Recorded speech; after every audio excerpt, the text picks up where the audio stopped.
Guys, നമ്മൾ ഇന്നുള്ളത് ഗുരുവായൂർ ചിക്കീസിലാണ് കേട്ടോ. ഇവിടെ പുതുതായിട്ട് ഒരുപാട് ഓഫേഴ്സുകളും അതുപോലെ തന്നെ ഫുഡ് ഐറ്റംസ് ഒക്കെ ലോഞ്ച് ചെയ്തിട്ടുണ്ട്. നമുക്ക് ജസ്റ്റ് അതൊക്കെ ഒന്ന് പോയി പരിചയപ്പെട്ടിട്ട് വരാം. നല്ല ബ്യൂട്ടിഫുൾ ആംബിയൻസിൽ ഫ്രണ്ട്സ് ആൻഡ് ഫാമിലി ആയിട്ട് ഫുഡൊക്കെ കഴിച്ച് ചിലവരിക്കാൻ ഒരു അടിപൊളി സ്പോട്ടാണ് നിങ്ങൾ തിരഞ്ഞുകൊണ്ടിരിക്കുന്നത് എങ്കിൽ ഈ വീഡിയോ നിങ്ങളൊന്ന് സേവ് ചെയ്തേക്ക്. മറ്റെവിടെയല്ല, നമ്മുടെ ഗുരുവായൂർ ചിക്കീസ് ആണ് കേട്ടോ. ഇവിടെ കസ്റ്റമേഴ്സിന്റെ റിക്വസ്റ്റ് പ്രകാരം അവരുടെ ഇനോഗ്രേഷൻ ഓഫർ അവർ വീണ്ടും റിപ്പീറ്റ് ചെയ്യുന്നുണ്ട്. വെറും 499 രൂപയ്ക്ക് 15 പീസ് ചിക്കൻ ആണ് കേട്ടോ ഇവിടുന്ന് കൊടുക്കുന്നത്. ഇവിടുന്ന് ഞങ്ങൾ ആദ്യമായിട്ട് ട്രൈ ചെയ്തിട്ടുണ്ട് ഇവരുടെ 2 ക്രീമി സൂപ്സ് ആണ് കേട്ടോ. ഒന്നൊരു ക്രീമി മഷ്റൂം സൂപ്പ്, അടുത്തതായിട്ട് നമ്മൾ ക്രീമി ചിക്കൻ സൂപ്പ്. 2 സൂപ്പും പേര് പോലെ തന്നെ ഭയങ്കര ക്രീമി ആൻഡ് യമ്മി ആയിരുന്നു. ഇനി ഇവരുടെ ആൽഫ്രെഡോ പാസ്ത ആണെങ്കിൽ ഒരു മൈൽഡ് ഫ്ലേവറിൽ നല്ലൊരു ഫുഡ് എക്സ്പീരിയൻസ് തന്നെ നമുക്ക് തരുന്നുണ്ട്.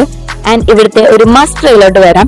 വളരെ തിൻ ബേസിൽ അത്യാവശ്യം ചീസും നല്ല ഫില്ലിങ്ങും ലോഡ് ചെയ്തിട്ടുള്ള ഈ ഒരു പിസ്സ തന്നെയാണ് ഇവിടുത്തെ ഹൈലൈറ്റ്.